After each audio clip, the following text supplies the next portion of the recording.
কই সবাই দেখছো? চা খেয়ে নাও। তো অবশেষে কৃষ্ণপাল হাঁপিয়ে গেছে। অবশেষে সবার খাওয়া দাওয়া দিয়ে খালি করে কমপ্লিট হলো। এখন চলে এলাম মাসির ঘরে, আর কিছুক্ষণ পরেই আমরা রওনা দিয়ে দেবো। আর এই যে চুল চোখটা কালো হয়ে গেছে, বুঝতে পারলে তো? এ মাতঙ্গিনী হাসরা, তুই তাহলে থাক বিবির বাড়িতে, দোলনা চলবি না? না, চলো চা খেয়ে নাও। চা খেয়ে দিয়ে কোথায় যাবো? এরু যাবো? তুমি থাকো, আমরা তোমাকে নেব না।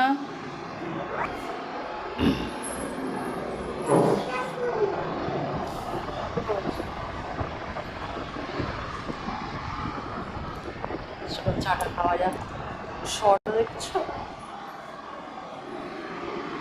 আর তোমরা তো দেখলেই যে আমরা মাসির বাড়ি গিয়েছিলাম। তো মাসির বাড়ি এটা হচ্ছে ফেরার সময়কার, তখন একটুখানি আয়নাটা দেখে একটুখানি সেলফি তুলে নিলাম। তারপর চা খাওয়া দাওয়ার পর কিন্তু আবার চলে আসবো, তাড়াহুড়ো করছিলাম ওদিকে। তখনও কিন্তু মেশো প্রসাদ দিয়ে বাড়ি ফিরে। মেশো আসার আগে কিন্তু আমরা বেরিয়ে যাবো, নাহলে দেরি হয়ে যায়। রাস্তায় মিটিং মিছিলের ব্যাপার আছে, আর পরের দিন হচ্ছে ওদের পরীক্ষা বলে আরো তাড়াতাড়ি চলে আসতে হলো। আমাদের মাসি আবার রাতের বেলায় তো রান্না না কোনো সকালবেলার খাবারগুলো প্যাক করে দিয়েছে।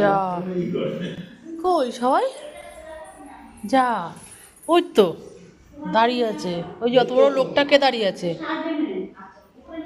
হ্যাঁ চলো যাচ্ছি। কি হবে, 5:30 বেজে গেল না? মাকে দিদা ওরটাই মনে হয়। তোর এখান দিয়ে ঢুকলে এখান থেকে আলাদা একটা গন্ধ। তোমরা যাও, আমরা থাকি তাহলে। চলো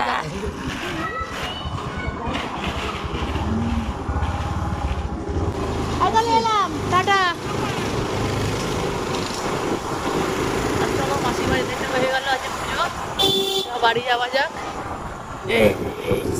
আর এদিকে দেখো আমরা বাইরে বেরিয়ে গেছি, কিন্তু বাইরে বেরিয়ে যে রোডের উপর উঠেছি দেখো কত চারিদিকে খালি হচ্ছে। সেদিনকার যেহেতু রামনবমী একটা পার্টি পলিটিক্স এর ব্যাপারও ছিল, তাই জন্য জায়গায় জায়গায় ব্যারিকেড তো দিয়েছিল। তারপরে দিয়েছিল হচ্ছে পুলিশ পোস্টিং আর র্যাফও দিয়েছিল, কারণ জায়গায় জায়গায় ওখানে মঞ্চ করে কিন্তু রামনবমী পূজা হচ্ছিল চারিদিকে মূর্তি দিয়ে। আর এদিকে দেখো জ্যামটা খালি দেখো। সেদিনকে তাড়াতাড়ি বেরিয়ে গেছিলাম এই জ্যামের ভয়ে।